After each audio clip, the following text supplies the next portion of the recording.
네, 산타랠리의 시동이 꺼진 걸까요? 올해 증시 마감을 하루 앞두고 뉴욕 증시는 일제히 하락했습니다. 오늘도 차익 실현성 투매가 이어지면서 주요 지수는 지난주 상승분을 대부분 반납했는데요. 마감 상황 보면 다우 지수는 0.97% 떨어졌고요. S&P 500 지수와 나스닥 지수는 모두 1% 넘게 하락 마감했습니다. 역시나 오늘도 대형 기술주 위주로 하락폭이 두드러졌습니다. 엔비디아만 오늘 넌 AI 인수를 완료했다는 소식에 소폭 상승했고요. 애플과 마이크로소프트 등 나머지 기업들은 1% 내외의 하락세를 보였습니다. 시총 6위부터도 보면 테슬라는 3% 넘게 떨어지면서 3거래일 내리 하락했고요. 브로드콤도 2.55% 떨어졌습니다. 또 오늘 기술주 외에 다른 업종들도 대체로 약세를 보인 가운데 버크셔일스와 일라이릴리도 각각 0.99%, 1.19% 낙폭을 기록했습니다. 오늘 그래도 시장은 시카고 PMI 지표가 나온 후 장 초반의 낙폭을 일부 줄이긴 했습니다.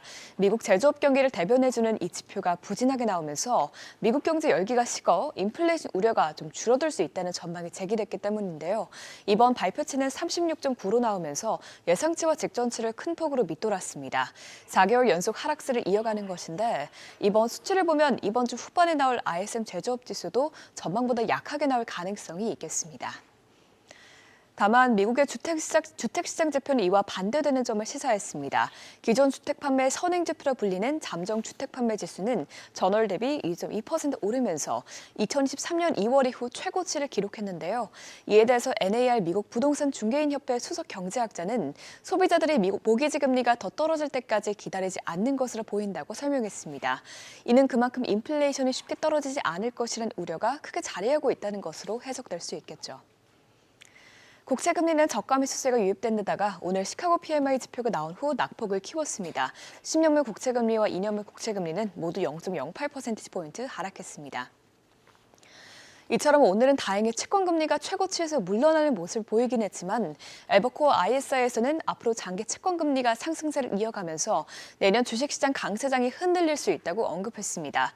구체적으로 투자은행사에서는 단기적으로 국채금리가 하락할 가능성이 있지만 앞으로 트럼프 정책 불확실성과 재정적자 문제 그리고 중국과 일본의 국채 매입 축소를 이유로 국채금리가 상방 압력을 받을 수 있다고 지적했는데요.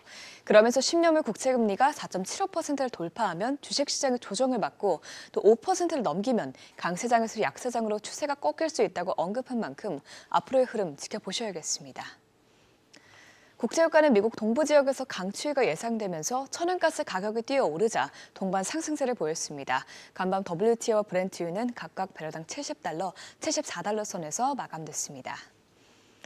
비트코인도 연말 상승세를 이어가지 못하고 92,000달러대까지 떨어졌습니다.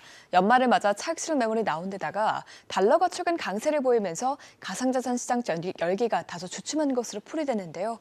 오늘 오전 6시에 원화로는 1억 3,800만 원대에서 거래됐습니다. 이외에도 카카오톡 채널에서 머니랩 추가하시면 다양한 해외 주식 정보 확인할 수 있으니 많은 참여 바랍니다.